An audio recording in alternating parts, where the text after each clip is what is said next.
Salut le web.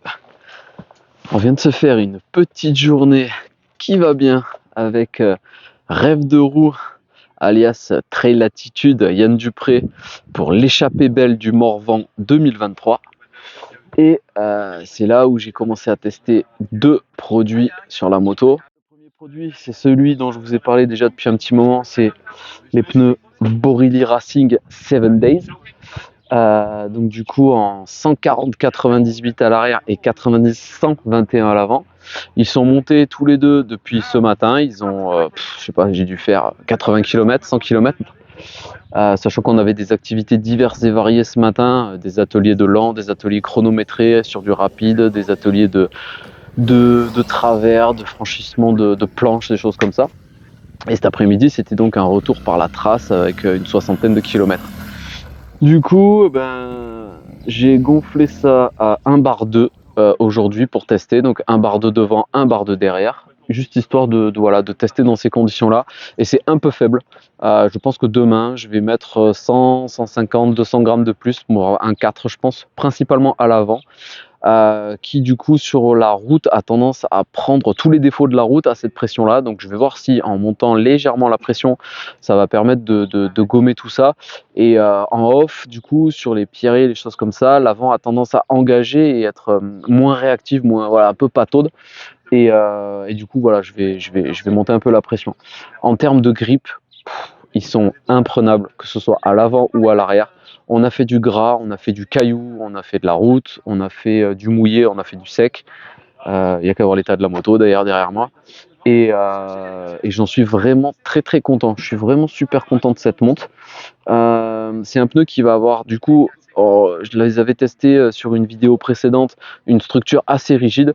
Et en fait, au bout de 20 km de rodage, en fait, ils deviennent très souples. Et du coup, à 1 bar 2, en fait, j'arrive à les enfoncer à la main.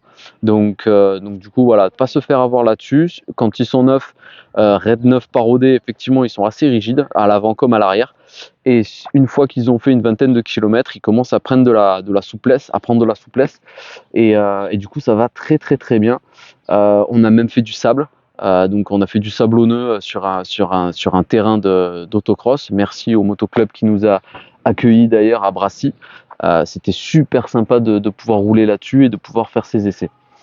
Voilà, donc demain on part pour une énorme trace de 384 km avec l'échappée belle du Morvan. L'organisation nous a prévu une météo magnifique. Pour voir qu'on est dans le Morvan, on est vraiment bien lotis. Et il nous prévoit tous les ravitaillements, il nous prévoit un certain nombre de choses pour se dépanner, pour se ravitailler au niveau des camels, ils nous fournissent l'eau, etc. On a juste à gérer l'essence et la trace, donc ça c'est un gros plus. La deuxième pièce que j'ai commencé à essayer, c'est l'amortisseur de direction Scott. Aujourd'hui, pour moi, c'est le seul amortisseur de direction full réglable du marché qui est vraiment breveté et qui est complètement paramétrable sur l'angle de fonctionnement de la partie rapide et lente, et du coup qui est réglable sur un paquet de réglages sur la force qu'il faut mettre dans le guidon et également sur les chocs rapides. Donc là j'ai commencé à l'essayer, mais du coup ça a été un petit peu entravé avec les pressions un petit peu trop basses des Borilli que j'ai mis depuis ce matin. Donc voilà, demain je vais pouvoir affiner ça, mais effectivement on sent bien une action corrective de par l'amortisseur de direction qui permet d'avoir quelque chose de beaucoup plus stable, principalement dans les montées en pierrier ou des choses comme ça. En fait la moto elle a plus tendance à vouloir engager le guidon à gauche ou à droite